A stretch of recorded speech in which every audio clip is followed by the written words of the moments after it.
네, 안녕하세요. 인사사전입니다. 오랜만에 인사드립니다. 자, 오늘 읽어드릴 책은 완벽한 공부법.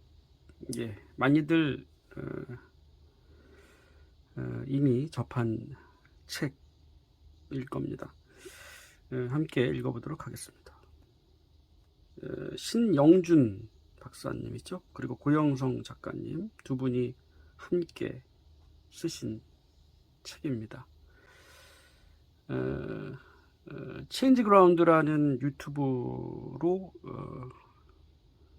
유명하시죠? 예. 저도 구독자입니다. 좋은 내용 항상 영상으로 많이 만들어 주고 계십니다. 자, 내용 저 두 부분을 발췌했습니다. 그래서 오늘 함께 내용과 더불어서 저의 생각들도 함께 나누겠습니다. 첫 번째 발췌글입니다. 우리는 열심히 공부한다. 그런데 그 공부가 실전에 들어가면 쓸모없는 경우가 많다. 왜 그럴까? 공부한 지식이 실전에 얼마나 도움이 될지를 결정하는 것은 지식 자체가 아니라 그 지식을 어떻게 공부했느냐이다. 만약 지식을 지식으로만 공부했다면 실전의 높은 벽을 체금하게 될 것이나 지식을 실전처럼 공부했다면 실전은 해볼 만한 것이 된다. 버지니아 울프와 그의 아버지의 차이점은 그것이었다. 울프의 아버지는 학문의 깊이를 많이 쌓았지만 정작 창작자의 도움이 되는 많은 실전 경험들과 실제 창작에 대한 도전을 거의 하지 않았다. 네. 책을 읽는 것과 책을 쓰는 것의 거리는 까마득해서 보이지 않을 정도다.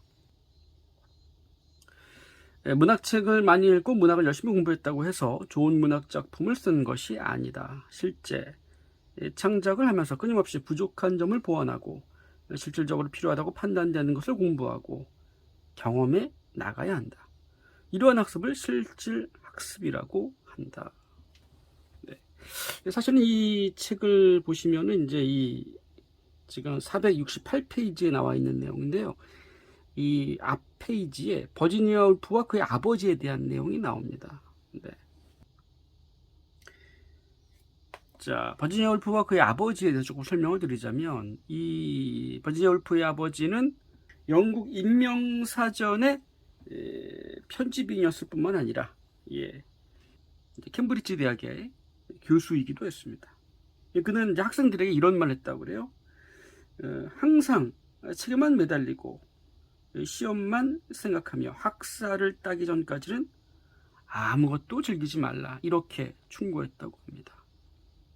그럼에도 불구하고 그는 어떠한 문화작품 하나 남기질 못했다고 합니다. 그에 반해 울프는 버지니아 울프는 이제 시대적 어떠한 상황에 의해서 제대로 학교 교육을 받은 사람이 아닙니다. 그러나 나중에 독학으로 더 다양하고 더 체계적으로 스스로 문학에 대한 공부를 시작하게 되고 굉장히 유명한 작품들을 남기게 됩니다. 예. 그래서 제가 드리고 싶은 말씀은 이제 이 두 사람의 차이점입니다. 여기서 이제 나와 있지만은 울프의 아버지는 학문의 깊이를 많이 쌓았지만 정작 창작에 대한 도전을 하지 못한 거죠. 예.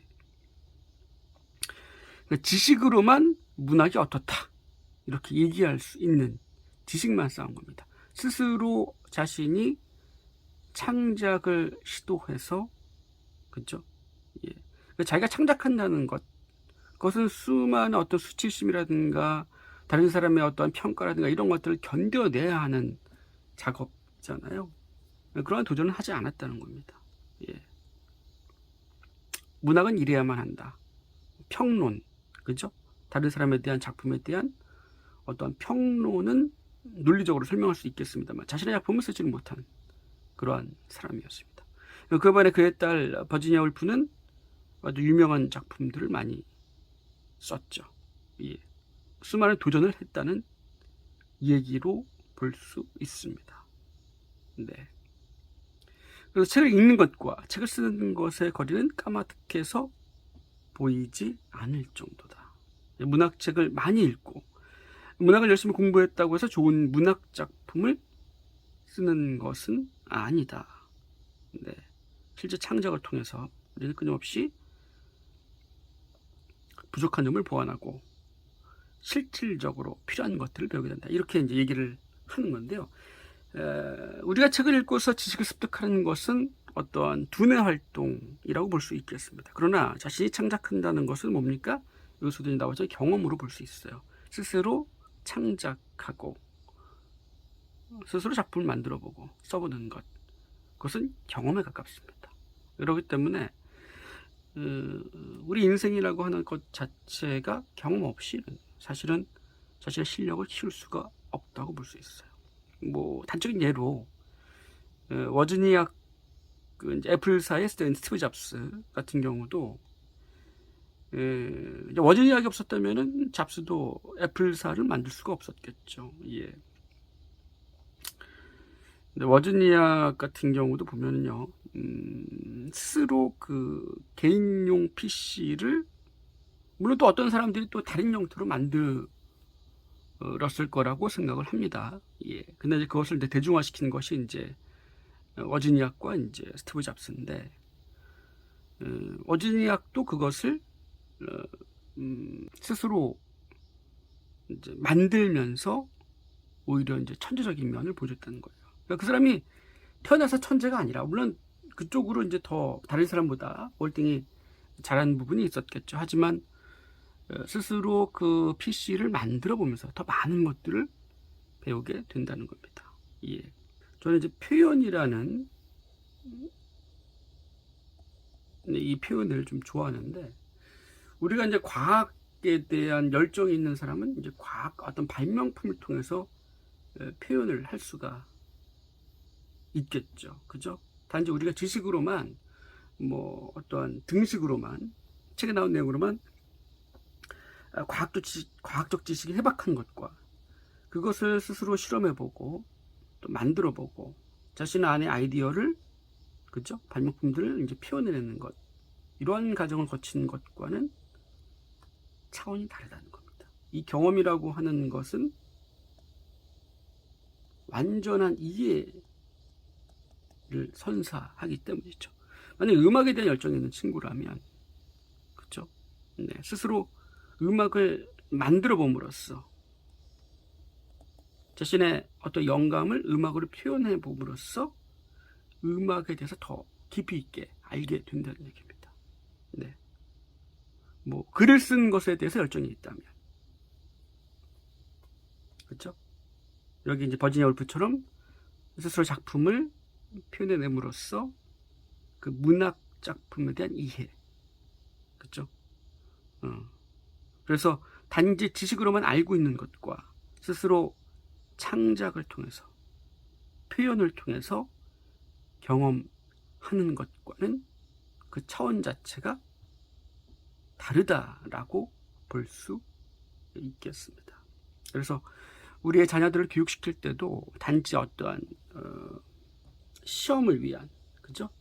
시험을 위한 학습, 그죠? 지금 뭡니까? 우리나라 대학 입시 너무나 중요하죠. 그래서 마치 수능형 인간으로 만들어야 된다라는 어떤 강박관념에 본인들이 사로잡힐 수가 있습니다. 그러나 아이들이 이러한 경험을 동반되지 않는다면 단지 지식에 머물게 되고, 그렇죠? 정답을 쫓는, 누군가가 만들어 놓은 정답을 쫓는, 그렇죠? 창의력과 멀어지는 학습의 길로 갈 수밖에 없습니다. 자, 그렇다면은 이러한 경험들이 동반되기 위해서는 무엇이 중요한가? 뭐 우리가 알고 있는 내용 중에 이제 내재적 동기, 내적 동기와 외적 동기 이런 얘기도 하지 않습니까? 이 내적 동기라는 말을 저는 이제 순수한 열정, 저는 이렇게 표현을 합니다. 그래서 단지 그것은 어떤 목적이 있는 그런 열정이 아니라 어떤 순수한 자신 안에서 발현해 나오는 어떤 순수한 열정, 예. 그런 것이 있다. 근데 그것이 이제 외적인 어떠한 재단, 평가, 외부적인 기준들에 의해서 이러한 것들이 사라지게 되죠.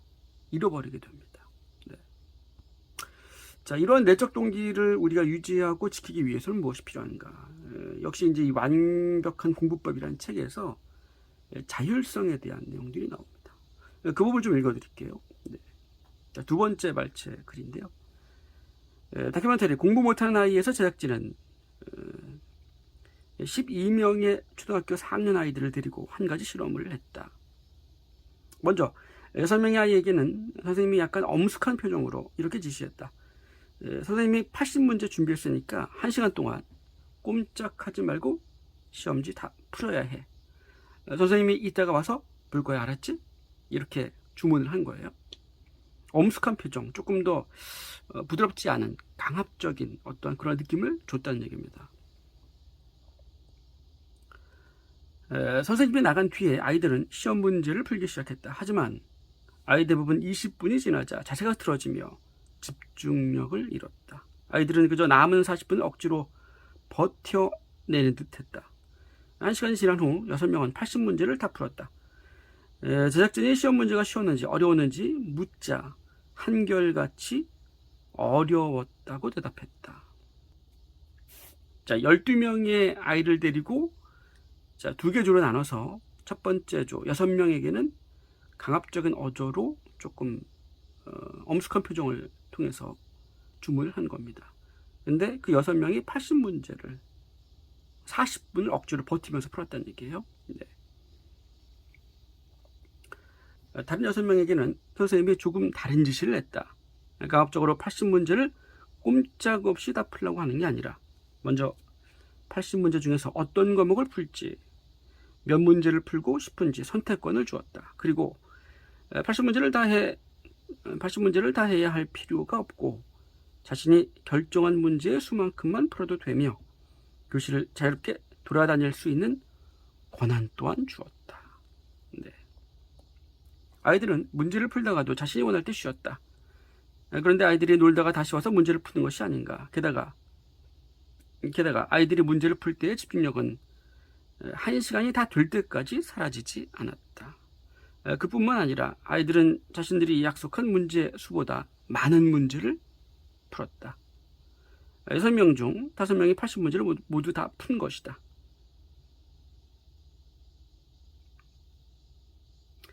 시험 후 제작진이 시험의 난이도 유무를 물었을 때도 쉬웠어요. 재미있었어요. 라는 긍정적인 답변이 나왔다. 자, 여기서 보시면은 여기서 이제 어떠한 선택권을 줬는지 좀 다시 한번 볼게요. 80문제 중에서 어떤 과목을 풀지, 몇 문제를 풀고 싶은지, 그리고 80문제를 다 할 필요도 없다. 이렇게 얘기한 거예요. 예. 자신이 결정한 문제의 수만큼만 풀어도 되며 또한 교실을 자유롭게 이동해도 된다라고 얘기를 한 겁니다. 예. 자, 어떤 내용인지 이해되시죠? 예. 자, 강압적인 문제를 푼 아이들은 집중력이 약해지고 문제도 어렵게 다가왔지만 스스로 결정할 선택권과 자유를 준 아이들은 문제를 풀 때 끝까지 집중력을 잃지 않았으며 무엇보다 문제를 쉽게 느끼고 문제풀이 자체를 즐거워했다. 네. 바로 자율성에 대한 내용입니다. 제작진은 아이들에게 기억나는 시험 문제가 있느냐고 물어보았다. 그러자 강압적인 분위기에서 시험을 본 6명의 아이 중에는 단 1명만이 문제를 기억하고 있었다. 하지만 자유로운 분위기에서 문제를 푼 아이들은 6명 중 5명이나 문제를 기억했다. 네, 너무나 차이가 많이 나죠. 그렇죠? 시험 점수 또한 자유로운 분위기의 아이들이 강압적인 분위기에서 문제를 푼 아이들보다 더 높게 나왔다. 제작진과 함께 실험한 담임선생님은 잠깐 놀라움을 표시하며 이렇게 말했다. 우리가 아이들을 자유롭게 풀어놓는다면 안 될 거야 라는 생각을 하는데 오늘 실험하면서 저도 조금 놀랐어요. 이렇게까지 차이가 날 것이라고는 생각을 안 했어요. 네. 선생님조차도 놀랐습니다. 네, 선생님이 이러한데 부학과 학부모는 어떨까? 조기교육, 선행학습, 사교육 열풍, 대학 올인 등의 우리나라 교육 분위기를 보면 얼마나 많은 부모가 아이를 강압적으로 공부시키는지 알 수 있다. 하지만 자유를 앗아가면 학생들은 공부에 대한 내재적 동기를 제대로 키울 수 없다. 어쩔 수 없이 대학이 중요하다고 하니 공부를 하겠지만 대학에 일단 들어가면 공부만큼 재미없는 게 없다. 이렇게 써 있습니다. 이게 이제 자유를 앗아가면 학생들은 공부에 대한 내재적 동기를 제대로 키울 수 없다. 메타인지하고도 연결이 됐죠. 네. 메타인지는 스스로 자신이 무엇을 모르는지, 무엇을 알고 있는지, 그리고 어떻게 공부해야 되는지, 그렇죠? 사고할 수 있는 시간들이 필요한데, 단지 의타적으로 강압적으로 공부하다 보면 이런 메타인지조차도 키울 수가 없는 겁니다. 그러면서 갖고 있던 내적 동기조차도 사라지는, 공부에 대한, 학습에 대한 학습 정서가, 그렇죠, 부정적으로 바뀌게 되는 경험을 조금씩 하게 되는 겁니다. 직장을 다니는 독자는 알겠지만 공부는 대학에 간다고 끝나는 것도 아니고 직장을 다닌다고 끝나는 것도 아니다. 끊임없이 해야 하는 것이 공부다. 예, 그렇죠. 그래야지만 성장하고 더 높은 성취를 하고 더 성공적인 삶을 살 수 있다. 하지만 초중고를 다니면서 자유로운 권한 없이 공부를 한 학생들은 스스로 공부를 시작해야 하는 성인이 되었을 때 의욕적으로 지적 호기심을 담고 공부를 하지 못할 가능성이 크다. 네. 그러한 사고를 해본 적이 없기 때문에 막상 성인이 돼서 자율성이 주어졌을 때 스스로 어떻게 해야 될지를 모른다는 얘기입니다. 어릴 때 이미 그런 것들을 충분히 경험하고 알아야 될 시기를 이미 그냥 지나가 버린 거죠. 너무나 해야 될 것들이 많고, 그렇죠? 너무나 시키는 것들이 많아서 스스로 사고할 수 있는, 스스로 자신의 속도만에 걸어갈 수 있는 그러한 시행착오들이 주어지지 않기 때문에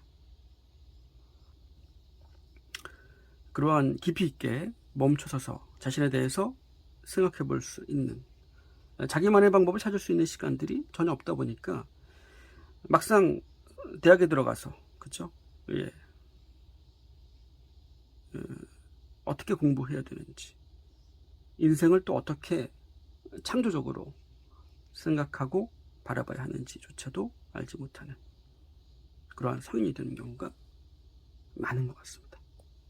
그래서 이제 버지니아 울프에 대한 내용과 더불어서 이제 실질 학습에 대한 내용을 좀 말씀드렸고요.